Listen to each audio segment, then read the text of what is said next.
عجیب بات ہے نا، نواز شریف کے بعد اس کی بیٹی مریم نواز، شہباز شریف کے بعد اس کے بیٹے، زرداری کے بعد اس کے بیٹے، اور پھر مریم حمزہ بلاول کے بعد ان کی اولادوں کا غلام رہنا ضروری ہے۔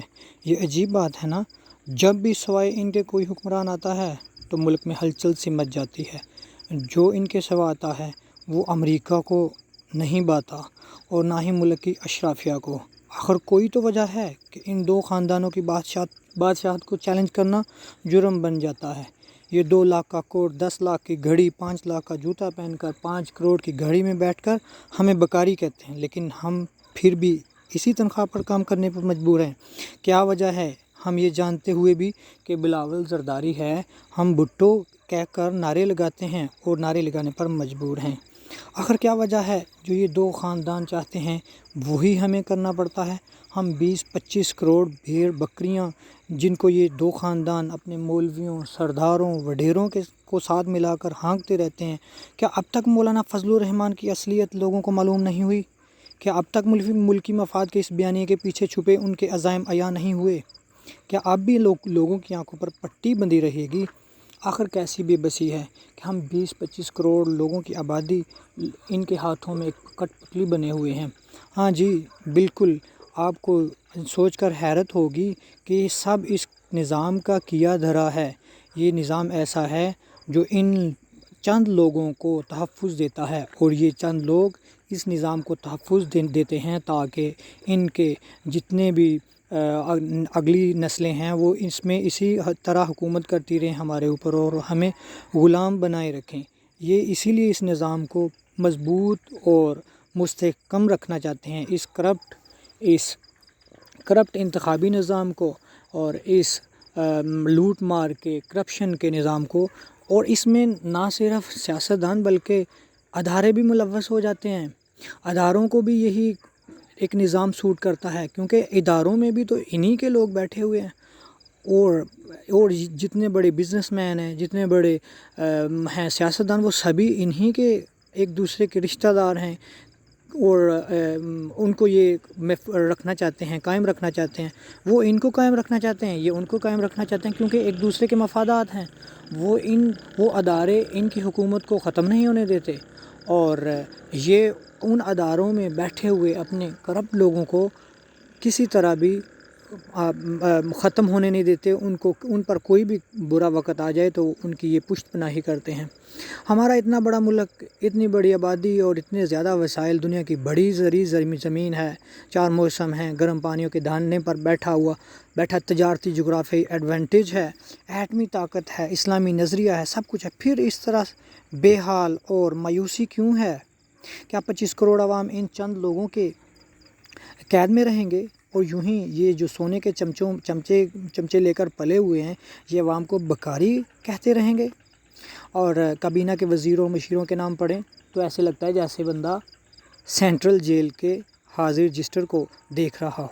عوام جانتی ہے، سب ادارے جانتے ہیں کہ یہ جو آئندہ یہ جو حکومت بنی ہے، جو لوٹ مار کی اور فراڈ کی حکومت بنی ہے، اس میں زیادہ تر جو وزیر ہیں وہ بہت بڑے مجرم ہیں۔ ان کے نام ECL میں ڈالے گئے تھے، اور ان میں سے بہت سارے کیا کہتے ہیں کہ ان میں بہت سارے کرمنلز ہیں۔ کوئی رسا گیر ہے، کوئی بارگیننگ کرتا رہا ہے، اور کوئی قانون کی شکنی کرتا رہا ہے، کوئی بہت بڑے لٹیرے ہیں، بہت زیادہ مال لے جا کر منی لانڈرنگ کر کے ملک کا سارا پیسہ لوٹ کے لے گئے، اور وہی اب دوبارہ سے وزیر اور مشیر بنے ہوئے ہیں۔ بیشتر وزیر اور مشیر تو ایسے ہیں کہ وہ ضمانت پر باہر بیٹھے ہوئے تھے، اور اب ان کی وزارت بھی ضمانت پر ہے۔ کسی بھی وقت ان کی ضمانت ضبط ہو جائے تو وہ جیل کی سلاخوں میں ہوں، اور ملک کا جو حال ہے وہ آپ سب جانتے ہیں۔ اور عدالتیں، پاک فوج کے سالار اور جتنے بھی ادارے ہیں وہ بجائے ان کو جیلوں میں ڈالنے کے ان کو سلوٹ مارنے پر مجبور ہیں۔ شاید وہ بھی مجبور ہیں، کیونکہ نظام ہی ایسا ہے کہ ان کو ہاتھ ڈالنا بہت مشکل ہے۔ یہ سب ماں بعد ایک دوسرے کے سامنے ننگے ہیں، اسی وجہ سے یہ آئین اور قانون میں ترمیم بھی نہیں کرتے، کیونکہ ان کے اقتدار میں آنے کے راستے بند ہو جاتے ہیں۔ یہ کتنا بڑا تضاد ہے، ایسی جمہوریت اور حکمران اپنے ملک میں مسلط نہیں ہوتے۔ جب بھی آپ ان لوگوں کی حکومت کو چیلنج کرتے ہیں، ان لوگوں کی حکومت کو ختم کرنے کی، ان لٹیروں کی حکومت کو ختم کرنے کی کوشش کرتے ہیں یا ان کی حکومت بننے کے راستے میں حائل ہوتے ہیں، تو امریکہ میں ہلچل مچ جاتی ہے، یہاں تک کہ جتنا یورپی یونین ہے اور امریکہ ہے، ان کو تکلیف ہونا شروع ہو جاتی ہے۔ وہ ہمارے ملک میں مداخلت کرتے ہیں اور وہ اتنے تضاد والے ہیں ممالک کہ اپنے ملک میں تو ایسے کسی طرح کے کام کو جائز نہیں سمجھتے اور نہ ہی اس کو اچھا سمجھتے ہیں، لیکن ہمارے جیسے جو غریب اور پسماندہ ملک ہیں ان میں وہ اپنے ان ایجنٹوں کو رکھنا چاہتے ہیں اور وہ ان کرپٹ حکمرانوں کو ہمارے اوپر مسلط کرتے ہیں۔ جب تک یہ سسٹم رہے گا، جب تک اس سسٹم کو کوئی جڑ سے نہیں اکھاڑے گا، تب تک ہمارے ملک میں یہی لوگ آتے رہیں گے اور ہمارا مقدر ایسے ہی ان لوگوں کے ہاتھوں میں رہے گا۔ اور وہ کرپٹ سسٹم کیا ہے؟ وہ کرپٹ سسٹم جو ہے اس کی جڑ ہمارا فراڈ کا، رشوت کا اور لوٹ مار کا اور دھاندلی کا، دھونس کا اور مجبوریت والا جو الیکشن کا سسٹم ہے وہ ہے۔ اگر ہم اپنے اس نظام انتخاب کو درست نہیں کریں گے تو ہمارے اوپر اسی طرح کے لوگ مسلط ہوتے رہیں گے اور ہمارا نظام انہی لوگوں کے ہاتھوں میں رہے گا اور نظام ان کو محفوظ کرتا رہے گا، محفوظ رکھے گا، ان کو سپورٹ کرے گا، ان کو تحفظ دے گا، اور یہ تو چاہتے ہیں کہ یہ نظام کبھی نہ جائے اور یوں ہی ہم اسی طرح اپنے لوٹ مار جاری رکھیں۔ اس سارے نظام کو ٹھیک کرنے کے لیے جو ادارے سب سے بہتر اقدام اٹھا سکتے ہیں اور جن کا سب سے بڑی ذمہ داری ہے، ان میں الیکشن کمیشن ہے اور اعلیٰ عدلیہ ہے۔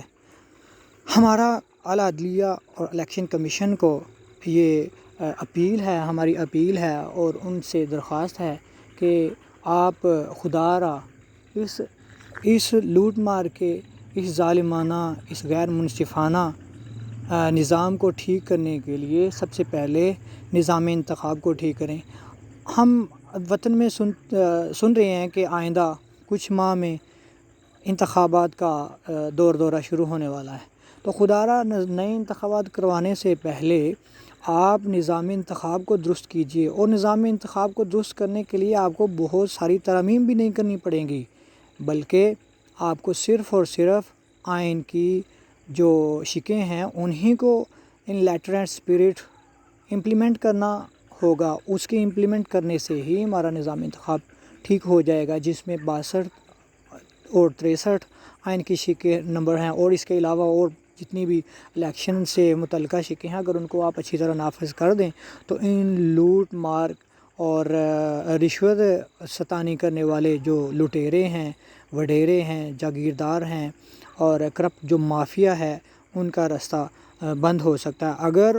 اگر یہ جو آئین کے آرٹیکل ہیں ان کو اچھی طرح سے نافذ کر دیا جائے تو ان لوگوں کا راستہ رک سکتا ہے، جس کے بعد کوئی اچھا شہرت والا اور اچھا پاکستانی الیکشن کو جیت کر ہمارے ملک کا وہ عوامی نمائندہ بن سکتا ہے اور ہمارے ملک کا مقدر سنور سکتا ہے۔ جی